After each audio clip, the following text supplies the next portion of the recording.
أعوذ بالله من الشيطان الرجيم بسم الله الرحمن الرحيم الحمد لله رب العالمين والصلاة والسلام على رسول الأمين رب اشرح لي صدري ويسر لي أمري واحلل عقدة من لساني يفقهوا قولي. സഹോദരിമാരെ അസ്സലാമു അലൈക്കും വറഹ്മത്തുള്ളാഹി വബറകാതുഹു.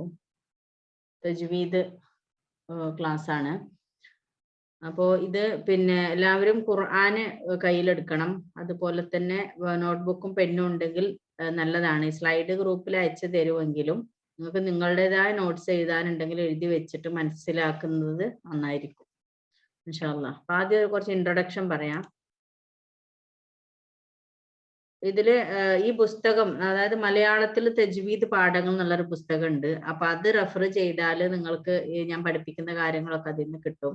പക്ഷെ അത് തീരെ അറിയാത്തവര് അത് പോയി നോക്കിക്കഴിഞ്ഞാല് ഭയങ്കര കൺഫ്യൂഷൻ ആയിരിക്കും. അത് മനസ്സിലാവില്ല എന്താണ് ഈ പറയുന്നത് എന്നുള്ളത്. അപ്പോ കുറച്ച് കഴിഞ്ഞിട്ട് നിങ്ങൾ ഒരു നിയമം തറോ ആയതിനു ശേഷം ഈ പുസ്തകത്തിന്റെ ഉള്ളടക്കമാണ് ഞാൻ കൊടുത്തിരിക്കുന്നത്. 12 പാഠമുണ്ട്. അതിൽ 3ാമത്തെ പാഠമാണ് ഇന്ന് പഠിപ്പിക്കുന്നത്, സുക്കൂണിലെ നൂനും തെൻവീനും. അപ്പോൾ നല്ലോണം തറോ ആയ റൂള് പോയിട്ട് ആ പാഠം വായിച്ചു കഴിഞ്ഞാൽ സിമ്പിൾ ആയിട്ട് മനസ്സിലാവും. ഇത്രയേ ഉള്ളൂ എന്ന് വിചാരിക്കും. അല്ലാതെ വായിച്ചു കഴിഞ്ഞാൽ ഇത് എന്തോ ഒരു സാധനം എന്നാ വിചാരിക്കുക. അപ്പൊ അതുകൊണ്ട് നിങ്ങൾ കൺഫ്യൂഷൻ ആണ്. ഭയങ്കര സിമ്പിൾ ആണ് തജ്വീദ് നിയമങ്ങൾ. നമ്മൾ ഇങ്ങനെ ഓരോ വിചാരിക്കുകയാണ് പ്രയാസമാണെന്ന്. സിമ്പിൾ ആയ കാര്യമാണ്. അപ്പൊ ആ ഒരു മനസ്സാന്നിധ്യത്തോടു കൂടി തന്നെ ഇരിക്കുക. അപ്പൊ ഈ ഒരു പുസ്തകം മലയാളികൾ ഇവിടെ ഐഡിയൽ മദ്രസ, ഖത്തറിലെ ഐഡിയൽ മദ്രസ, സ്കോളേഴ്സ് മദ്രസ, ശാന്തി മദ്രസയിലൊക്കെ ഉള്ള പുസ്തകമാണ്. കുട്ടികൾക്ക് പഠിക്കാനുണ്ട്. എനിക്ക് തോന്നുന്നു 5ലോ 6ലോ ആ ഒരു ഇതിലാണ് പഠിക്കാനുള്ള പുസ്തകം. പിന്നെ വേറൊരു തജ്വീദിന്റെ പുസ്തകമാണിത്. ഇത് ഇല്ലസ്ട്രേറ്റഡ് തജ്വീദ് എന്ന് പറഞ്ഞാൽ ഐമൻ റുഷ്ദി. ഈ പുസ്തകം ഇവിടെ ബുക്ക് ഫെയർ ഉണ്ടായപ്പോൾ അവിടുന്ന് വാങ്ങിയ പുസ്തകമാണ്. ഇതിൽ അറബിക്കിലും ഇംഗ്ലീഷിലും ഉണ്ട് നിയമങ്ങൾ. ഇത് കംപ്ലീറ്റ് തജ്വീദ് റൂൾസ് ഉള്ളതാണ്. പക്ഷെ മറ്റേ മലയാളത്തിന്റെ ഇതില് ചില നിയമങ്ങളൊന്നും ഇല്ല. ഒരു ബേസിക് തജ്വീദ് റൂളുകളാണ് ഉള്ളൂ. പക്ഷെ ഇതിലാണെങ്കിൽ തജ്വീദ് നിയമങ്ങളോടൊപ്പം മഖ്റജ് ഉണ്ട്, ഉച്ചാരണങ്ങളുണ്ട്, അതുപോലെ തന്നെ സിഫാത്തുകളുണ്ട്. അതായത് ഉച്ചാരണങ്ങളുടെ ഈ ഫോട്ടോ ആണ് ഇവിടെ കൊടുത്തിരിക്കുന്നത്. നാവ് എവിടെ വെക്കണം എന്നൊക്കെ ഉള്ള ഫോട്ടോ സഹിതമുള്ള ബുക്കാണ്. മറ്റു ബുക്കിലും അങ്ങനെയൊന്നും ഇല്ല.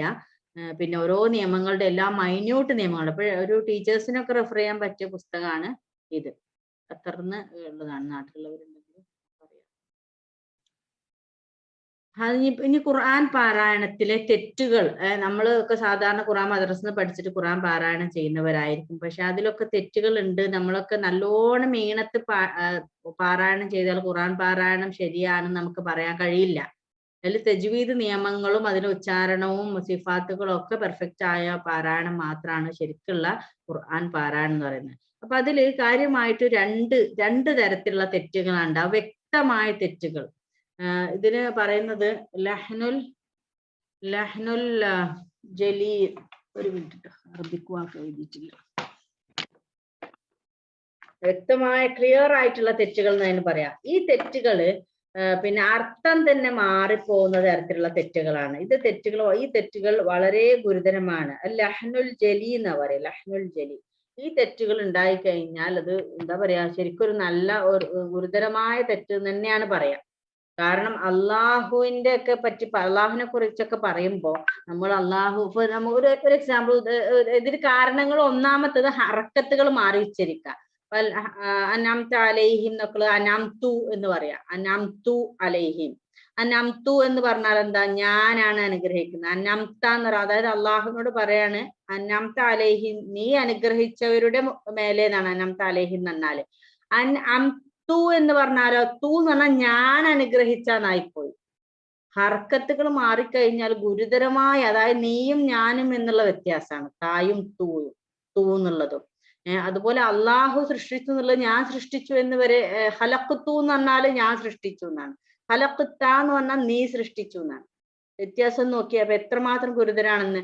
രണ്ടാമത് അക്ഷരങ്ങളുടെ ഉച്ചാരണത്തിലുള്ള തെറ്റ്, പ്രൊനൗൺസിയേഷൻ, മഖ്റജ് എന്ന് പറയും. അക്ഷരങ്ങളുടെ ഉച്ചാരണം ഒരു എക്സാമ്പിൾ ഞാൻ പറയാം.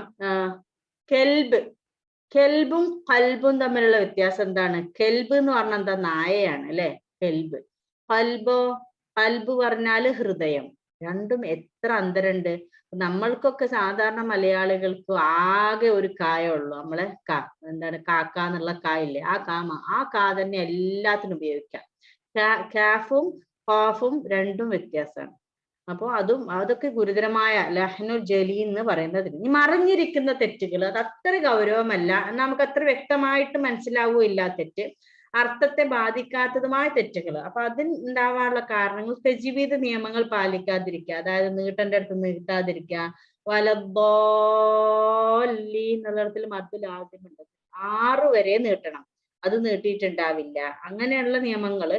പിന്നെ അതുപോലെ പാരായണത്തിൽ വ്യക്തത ഉണ്ടാവില്ല തീരെ, അതായത് നൂനൊക്കെ സുക്കൂണിലെ നൂനൊക്കെ ഉച്ചരിക്കുമ്പോ അന്നംത അലൈഹിം ഗൈറിൽ മഗ്ദൂബി അലൈഹിം അങ്ങനെ പോകും, അലൈഹിം അലൈഹിം എന്ന് പറഞ്ഞ മീമ് സുക്കൂനിട്ട് അലൈഹിം എന്ന് പറയുമ്പോ മൂക്കിൽ നിന്നൊരു സൗണ്ട് വരണം എന്നാണ് പൂർണ്ണമായ ഉച്ചാരണം എന്ന് പറയുന്നത്. പക്ഷെ അതില്ലാതെ ഒരു കുറെ വിഴുങ്ങിയിട്ട് കുറെ ഉള്ളിലേക്ക് എടുത്തിട്ട് അങ്ങനെ ഒരു അശ്രദ്ധമായ പാരായണം, അത് അർത്ഥത്തെ മാറ്റിമറിക്കില്ല, എങ്കിലും ശരിക്കുള്ള തിലാവത്ത് അല്ല. റത്തിലുൽ ഖുർആന തർത്തീല എന്നാണ് അതിന്റെ വ്യക്തമായ ഇതോടുകൂടി പാരായണം ചെയ്താണ് അള്ളാഹു പറഞ്ഞിരിക്കുന്നത്. അപ്പൊ ഇത്രയും സൗകര്യങ്ങൾ ഉണ്ടായിട്ടും ഒരുപാട് ഗ്രന്ഥങ്ങൾ മറ്റൊക്കെ നമ്മൾ പഠിച്ചിട്ടും ഈ ഒരു ഇതിന് സമയം കണ്ടെത്താതിരിക്കുക എന്ന് പറയുന്നത് നമ്മൾക്ക് അള്ളാഹുവിന്റെ അടുത്ത് ഉത്തരം പറയേണ്ടി വരും. നമ്മളൊക്കെ ഡിഗ്രി ഒക്കെ കഴിഞ്ഞവർക്ക് അറിയാം, എത്രയോ കട്ടിയുള്ള പുസ്തകങ്ങൾ നമ്മൾ പഠിച്ചെടുത്തിട്ടുണ്ട്, പഠിച്ച് കടിച്ച് പൊട്ടിച്ച് പഠിച്ചിട്ടുണ്ട് എക്സാമിന് വേണ്ടി. എന്തുകൊണ്ട് അള്ളാന്റെ ഗ്രന്ഥം പാരായണം മാത്രം നമുക്ക് പറ്റിയില്ല? അപ്പോ നമുക്ക് ഇതിലേക്ക് കടക്കാം ഇൻഷാ അല്ലാഹ്. ഒന്നാമത്തെ നിയമത്തിലേക്ക് കടക്കാം.